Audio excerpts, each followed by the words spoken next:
estamos haciendo la fusión aquí. Mira lo que estamos tratando de hacer, porque primero partimos de la Biblia, ahora vamos a ver los síntomas. ¿Por qué aparecen estos síntomas desde lo espiritual, pasando por la parte almática y repercutiendo finalmente en el cuerpo? Vamos a leer un texto bíblico para de alguna forma entrar un poco más profundo en esto. Isaías capítulo 59, versículo 9. Y en esta versión lo diría: incuban huevo de áspides y tejen telas de araña. El que comiere de sus huevos morirá, y si lo aprietan o si lo apretaren, saldrá víboras. Pastor, ¿y qué tiene que ver ese texto con lo que estamos hablando? Ya va. Vamos a ver qué significa, cuál es el áspis en la Biblia, o qué significa la palabra áspis. Porque el versículo dice: incuban huevo de áspis o áspides. ¿Ve? Entonces, el áspid es culebra venenosa propia de Egipto, de color verde amarillento, con manchas pardas y cuello extensible, que puede alcanzar hasta 2 metros de longitud, víbora, culebra, serpiente, ofidio. Cuando hablamos del áspid, es una serpiente, es una culebra, pues una víbora.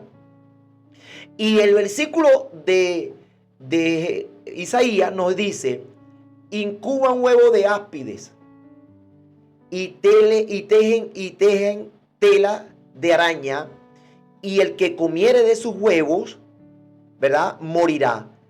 Y si lo aprietan, saldrá víbora. Este texto bíblico te está hablando de una parte espiritual. Aquí lo dice así: incuban serpientes mortales y tejen telas de araña. Ajá. El que caiga en sus telarañas morirá, y aún acercarse a ellas será peligroso. ¿Te das cuenta? Entonces, en la parte espiritual se está incubando, y dice que son como unas especies de huevos, y dice que el que comiera de ellos morirá, pero dice que si lo aprieta, dice que saldrán víboras. Quiere decir que en lo espiritual se incuba, pero si tú aprietas, sale una serpiente. Entonces, eso que se está incubando en lo espiritual es lo que de alguna forma, al romperse, dice que salen serpientes, que salen víboras. Bueno, ahí es donde la parte espiritual comienza a tener un impacto en la parte física. Y por eso es que aparecen esa serie de síntomas en la parte física. ¿Por qué? Porque desde lo espiritual es donde se incuba, es donde tiene derecho, es donde se gesta de alguna forma el derecho demoníaco, que es lo que la Biblia llama los atormentadores. Y ellos de alguna forma se vienen, las serpientes se vienen, que son los síntomas que comienzan a aparecer de manera repentina en el cuerpo físico. Y con este versículo, directamente con este versículo se tumba, se derriba ese mito de que el tiempo cura. No. De que el tiempo sana. Fíjate lo que dice: incuban. Incuban. Cuando estamos hablando de incubar, estamos hablando de un tiempo. De un tiempo. Es decir, que si tú no perdonas al momento, va a pasar el tiempo. Y ahí cuando eso brote, vienen las consecuencias. Vienen las consecuencias.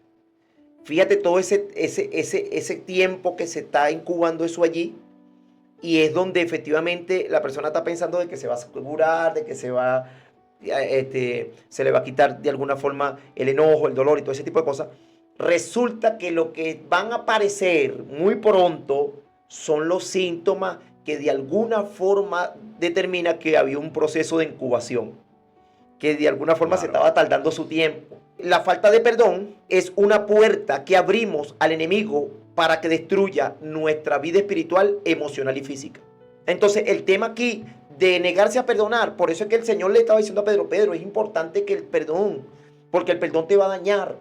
El perdón no te va a dejar fluir como apóstol. Tú tienes un llamado grande, pero tú no puedes permitir que de alguna forma un problema con un hermano, un problema con alguna situación con alguien, te detenga.